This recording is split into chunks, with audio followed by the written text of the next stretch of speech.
I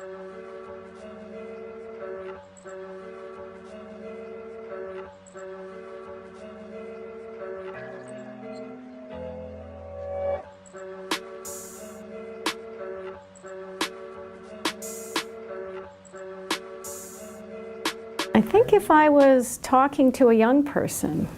and thinking about the transformations that we're facing, the real ways in which the world is changing, and I think the message I would give is that I think we are facing a point in history where we have to start thinking radically differently about how we live together in complex societies. We're living in worlds with many more different people with different backgrounds. Every day we become, in a way, more different from each other, and yet we're trying to live in societies where we're all in the same place, globalization, where we're not divided up in our small groups. And I think that's creating some real challenges for how we decide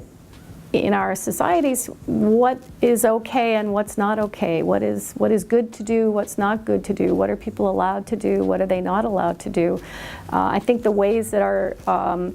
that we've developed over the last couple of 100 years for deciding those things, making our laws, developing our governments, they've worked very well for us during the 20th century, during the time when most people are living in their own country, and we have an industrial economy and lots of fairly stable structure, and things don't change so quickly. We're living in so much more of a dynamic environment, a global environment, a digital environment, that it's really, we have to start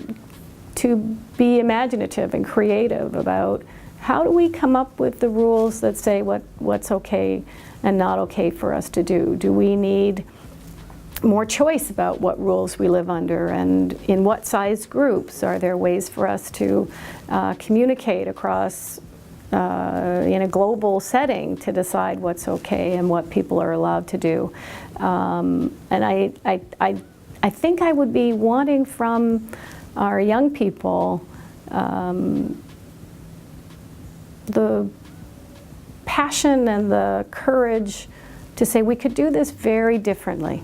We don't just have to remake the governments that we have, we don't just have to remake the organizations that we have, but we could come up with very new ways of hacking our systems of deciding what you can do and what you can't do. So I think that's my message for our young people. I think the converse of that question is to say, we take for granted the existing structures of governance that we use. Those have been very stable, they've worked very well, but they've also led to a place where we don't have, I think, sufficient basic knowledge, scientific understanding of what it is that makes people willing to live with a very diverse set of people with lots of uncertainty, but to be comfortable with that, to be willing to invest in that, to rely on it, to tolerate. And I think we need that kind of research. So I think I'd be making a pitch to our governors, our leaders, our philanthropists, our investors, to say we need to put money into that. We put a lot of money and research into developing our new systems, our new science, our new digital technologies, but we're not putting enough money into figuring out what are the fundamentals that determine when people are willing to participate in a system, support a system, accept what's happening in a system, and have confidence. And that's a problem that humans have had to solve since there were human societies, and we've solved it in simple settings and increasingly complex settings. And I think we're at a point in history where we have to invent new ways of doing that, and for that we need a lot more basic research into what it is that produces confidence among people, tolerance among people, willingness to work together.